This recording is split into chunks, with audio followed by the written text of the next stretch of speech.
Hey, it's okay. And thanks for tuning in once again. I'm drawing a Star Wars commission in this video, and I thought that this is the perfect time to give my opinion and dish on The Last Jedi, because I hated that movie. I thought it was a big mess. And I think that I want to start by saying I think the biggest problem with this movie is the feminism going on behind the scenes in the Lucasfilm department. There is a feminist agenda going on behind the scenes. I'm surprised they even gave Ryan Johnson, was it Ryan Johnson? Yeah, Ryan Johnson. He got the writing and directing credits when really there are a couple of moms in charge of Lucasfilm. These mothers are writing, or they've got their they've got their ears. No, they're giving Ryan Johnson and all the directors and story writers all this input, and they ultimately have the button that says, okay, this works, or no, it doesn't. And you can see it so much. It's so clear in these movies, and it's ruining them. It's taking the place of good storytelling. They're sandwiching in these inexplicably good female characters into the lead positions. They're the leaders for no reason. They, I don't, I want to get out of the feminism, but I just want to go ahead on record of saying I think it's going to ruin these movies. I think it's going to backfire and cause more anger towards feminists than it will do good. Maybe, I don't know. But I just don't think this is the place to be having feminist agenda so powerful that it's creating bad story. You can make good female characters, and it doesn't have to be like so inexplicably good that it ruins the movie. Like maybe if they had just given a little bit more thought to creating a female character, and listen to a little more advice from writers or something. I don't know. But moving on. Let's not get bogged down in feminism. Leia's space nap is the first thing that jumps to my mind. And I'm not going to beat it. I'm sure you've talked a lot about it with other people, and other videos are covering it. It's just like, what the heck? Can we give a little explanation as to why she isn't dead? We shouldn't have to watch videos of interviews with Ryan Johnson explaining why Leia's space nap didn't kill her. Like, she was actually in a force bubble that she created. And yet, there's no way to discern that while watching the movie. The only way you would know that is if you watch an interview with Ryan Johnson and listen to him explain it. That's just bad writing. And it's bad writing anyway that she doesn't die when she's ejected out into space. It's really just, you're inventing a method in your storytelling where characters are somewhat invincible, and it happens to be a female character. The one female character who actually should have been killed off because she's not around to reprise her role. She survives even when she should have died. Big surprise. But the whole scene was just really stupid. I guess they were really wanting to get that scene in where Kylo Ren decides not to kill his mom, and then somebody goes ahead and kills his mom anyway. And I guess they didn't need to show Leia getting killed. Did they? I don't know. So we're going on to the next thing. Okay, Luke Skywalker's character in this new trilogy. They've taken a big dump on Luke Skywalker. I feel bad for Mark Hamill. I mean, he is one of those best guys to like entertain fans and to just like be really sweet and kind to his audience. He is just an amazing guy. he's done amazing things, and so I feel bad for him. Like, I feel really bad that he has to watch his character. Like I said, they take a big dump on him and make him a character that really sucks, and he's wishy-washy. He doesn't have any ideals anymore. He abandons everything. He's a quitter. He's not. It's just like a messed up character that they try to put some jokes in, anyways. Like, oh, I'll never train her. Okay, I'll train her. You talked me into it, and he's like, oh, he's bad. I need to kill him because that's what I do now. Even though I wouldn't kill my father, I'm gonna kill my nephew, and just because I saw a vision, so I need to kill him. And he goes in and he stops himself, but it was like a big deal. Now he's like someone who can't make up his mind, and that's basically everything he does in this movie is very, I'm going to do it, no, I'm not going to do it.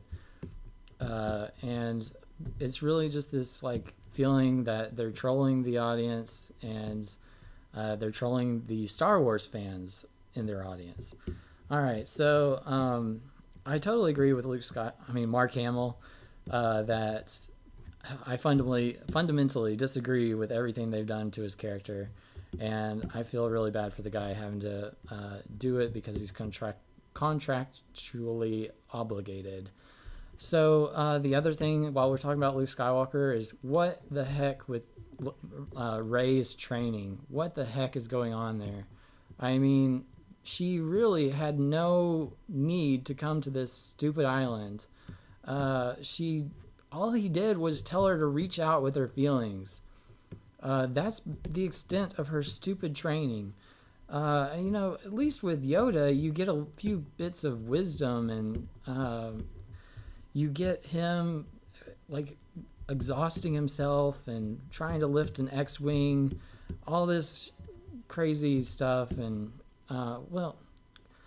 so maybe you could argue that his training on Dagobah wasn't that extensive, but in comparison to Rey's training, he went through years of training, I feel like. All right, so speaking of his training on Dagobah, so Luke goes into that cave under the tree, and so there has to be that moment where Rey goes into this dark hole, the butthole of the island. She gets sucked into the butthole, and that's where she learns that she can snap and make music, and it's like the beginning of Pitch Perfect. And then she decides that she can see herself in this mirror when she thinks she's going to see her parents. And we're led to believe that she doesn't need to know who her parents are, because all that really matters is herself. She's as good as she needs to be. She just needs to look to herself, because obviously she doesn't need the help of anyone else. All right, so this stupid training is kind of worthless and just a big reason for Luke Skywalker to enter the picture. And with that scene where she learns that she doesn't see her parents, and then later she's told that her parents are just peasants and she's just a peasant. That's what Kylo Ren tells her. We're led to believe that, it's definitely true that she's a Mary Sue. She has no reason. The only reason she would be so powerful was her unique heritage. Maybe she was born of the Force, like Anakin Skywalker. Maybe she was one of the Emperor's children or something. Maybe she had Obi-Wan as her father or something crazy like that. That would be a reason why she's so powerful. But no, she's a peasant who is incredibly powerful. So we've got that to look forward to in future movies, where people are just randomly great and gods for no reason. All right, so let me talk about what was this? The island, right? Getting back to the island, I have seen concept art for the island, and it looks awesome. And then they took everything out of it. It was like they decided to give conceptual artists jobs just so they could put their art in a book or something, because this conceptual art just, I don't understand why they didn't take any advice from these artists. Instead, they disregarded everything and went with a tree that's looks very odd on this island that it doesn't belong on, and said, oh, let's put some puppets on this island, and now it's from a galaxy far, far away, because there's some alien puppets and creatures. So that means it's alien. So yeah, it doesn't look foreign. It looks like they filmed this on an island in Scotland. So I was very disappointed in the artistic direction. Star Wars is just this amazing collection of artists and creators, and they just didn't utilize any of that. They went with a tree on an island with some rocks. They put the X-Wing in the ocean, and that was about all the sci-fi material you got. I saw concept art. They have really interesting, what is this, like drawings and sketches of really interesting Jedi temples on this island. Really interesting, like a speeder skiff thing that's a boat that they used to get to and from different islands. That sounds to me like the Star Wars universe, not just Luke on an island with nothing. It just sucks. So yeah, boring islands, boring training. Of course, Rey is more powerful than Luke Skywalker for no reason. We all know that in the next movie, they're gonna come out and say, "Oh, I was wrong. Kylo Ren was lying to me to try to keep me down, and he's psyching me out." But at this point, it's like you've already done the damage. It's not like when Darth Vader revealed that he was Luke's father. It was the opposite. It was like, "I am your father. I don't know if I'm gonna believe him." And now, but it is the truth, and you've established like the opposite, where he tells her a lie, and we don't know if it's a lie or if it's true. It's not quite the same impact, I guess. So, what's going on there? It's frustrating to me. How is all the Jedi knowledge contained to like 5 or 6 books in a tree? I'm going back to how the concept artist, I'm sure, is what really bothers me. It doesn't have a galaxy far, far away aesthetic. It feels like fake flowers at a wedding, like a tree that's obviously not supposed to be on an island. 5 books, maybe 6 or 7 books that contain all the Jedi knowledge in the galaxy, and that's all they needed. And they're boring books, apparently, because that's what Yoda said. And speaking of Yoda, why did they decide Yoda should be able to interact with the environment, and why did they make Yoda bring that force lightning down? I mean, they're really changing the rules of the game when they do that, because now force ghosts have the ability to interact with I guess the living.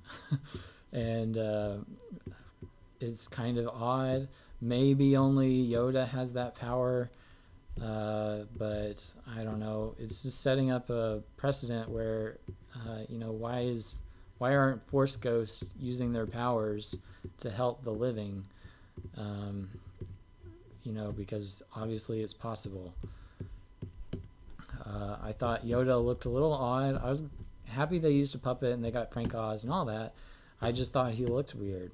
I couldn't understand it. I heard someone else talk about it, that supposedly Rian Johnson used the actual puppet from Empire Strikes Back, but to me, it did not look like the old puppet. It looked like maybe the old puppet had some problems over the years and melted some or something, and or had stuff sitting on top of it because it looked a little smushed or something. Okay, so but anyways, let's move on from the island. Let's get into the spaceships, I guess, where the spaceships are running away from the spaceships, because that's interesting, isn't it? Like turtles chasing turtles, or like a cop chase where they're going the same speed and they're just waiting for the villain to run out of gas. That's essentially what's happening here. And it's at face value, it might be like a nice build up and tension building, but I don't know, the way they did it, you just go back after the movie's done and you have to think, was that really the smartest thing to do with the story? Because I don't know of any kind of tactics or like military tactics where this is used, and it doesn't really make sense given that the First Order have ships and stuff that they could send out. Maybe they don't want them to get destroyed and they're trying to save ships or something.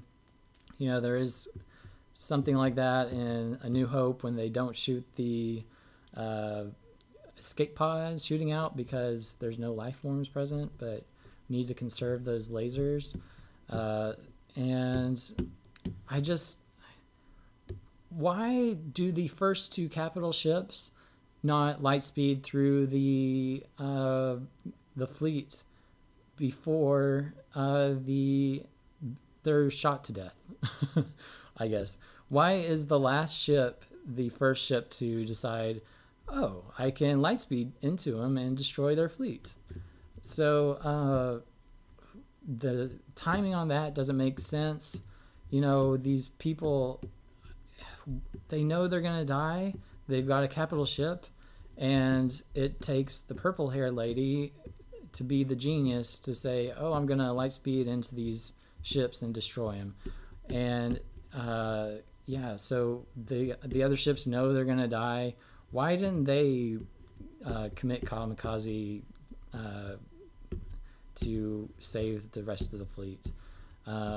Surely two ships would have destroyed them enough or something.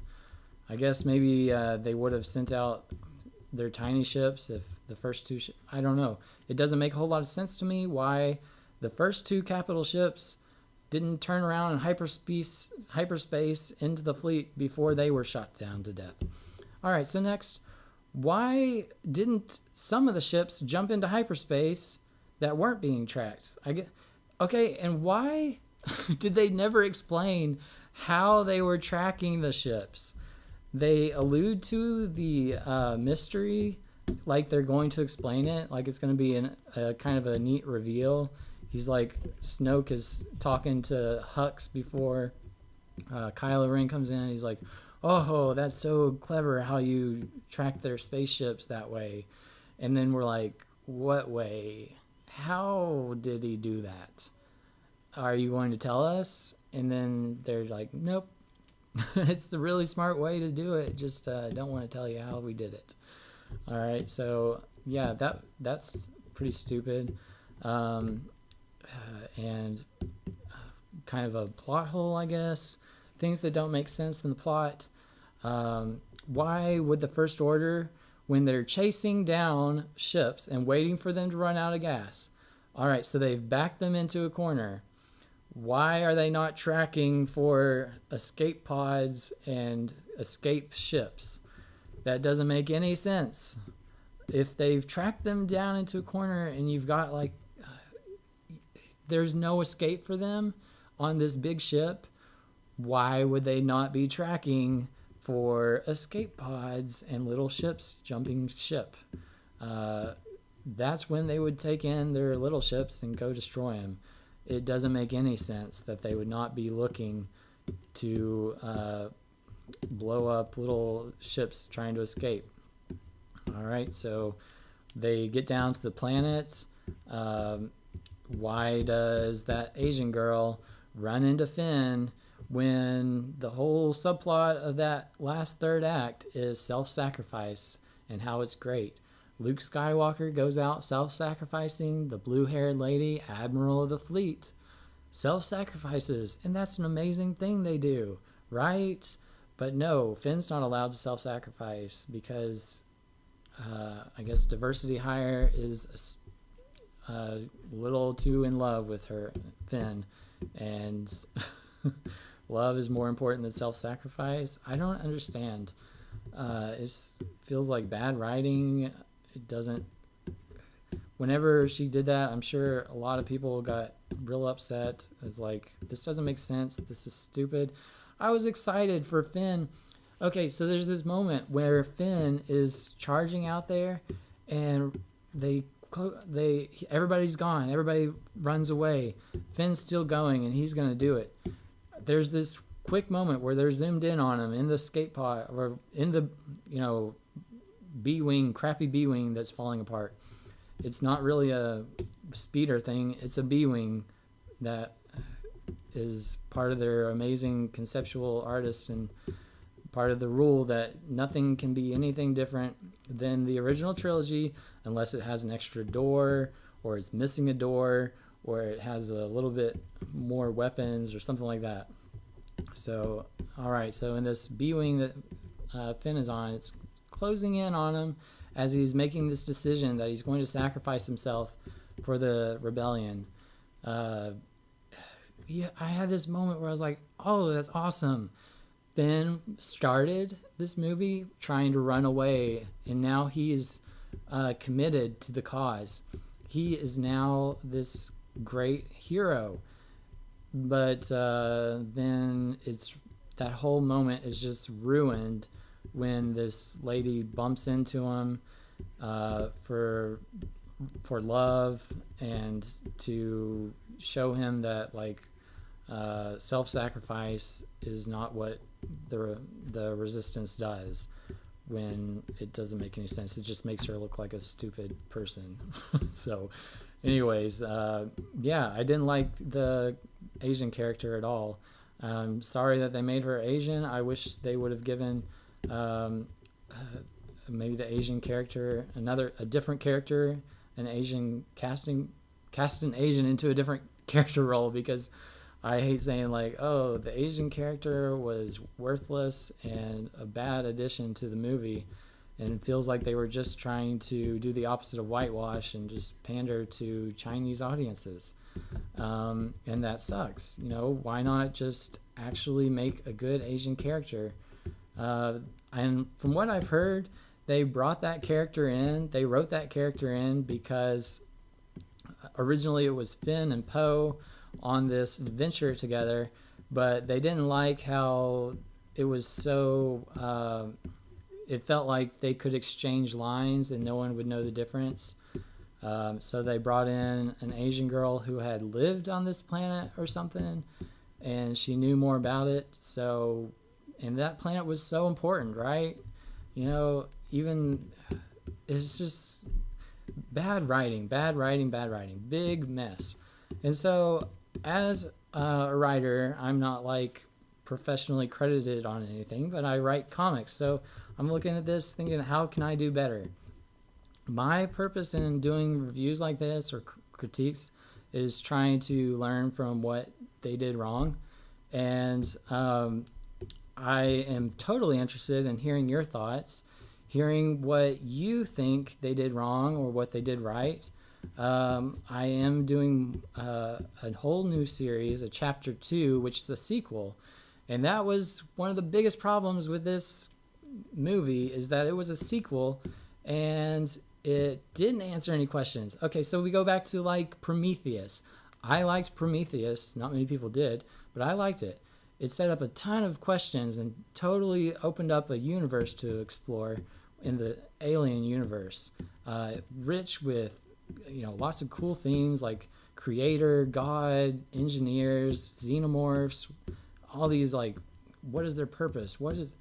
You could tell that they were looking into like deeper concepts and meanings, and it was really interesting. And it looked like they were really going to go somewhere with it, and instead they really just tried to make another Alien movie in the Alien Covenant, which is a sequel.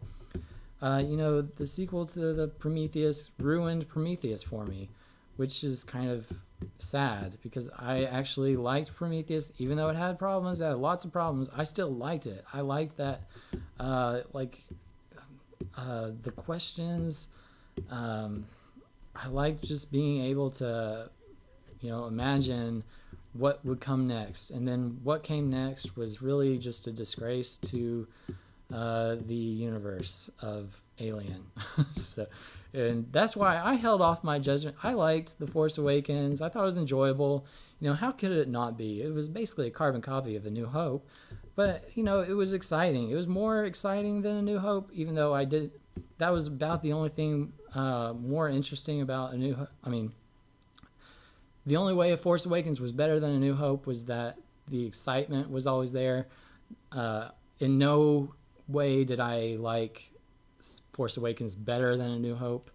I get that it's for a new generation and they like things that are more flashy and exciting, but I still like A New Hope way better. All right, so I was saying that I'm writing a sequel. I know that sequels are where a lot of stories get messed up, and I don't want to screw up the Wonka. I'm doing a spoof on Willy Wonka with Windy Wonka, and we are into the second chapter now. I'm hoping that this chapter will be new things. I'm not sure if I want to do like all new things or just some new things. But that's kind of what I'd like to hear from you guys about, is when I do a sequel to the Wonka series, do you want to see all new things? Like, I do want to do another blueberry thing, maybe do it a little differently in this one. But do you want to see more like weight gain or force feeding, that kind of thing? Or do you want to see it venture into new territories like cow transformations, or I can't even think, like transgender men changing into women, that kind of thing. I don't know what's I'm just trying to get a feel for, should I go very different or a lot of the same things with a different twist. So please let me know in the comments or emails, I guess. Comments, hit that like button if you enjoyed this. But I'm really looking to get a feel for what you think about sequels, what you think about this sequel, The Last Jedi. Was it good? Was it horrible? What did they do wrong? Do you agree with me on most of what I felt was wrong with this movie? Do you think it was the writing that killed this movie, or do you think it was the executives that kind of killed the writing? So let me know in those comments. Subscribe for more videos. I'm okayokayokok on DeviantArt, so look down in that description to follow my link and find me in the gallery over on DeviantArt. Thanks for watching. I'll catch you later.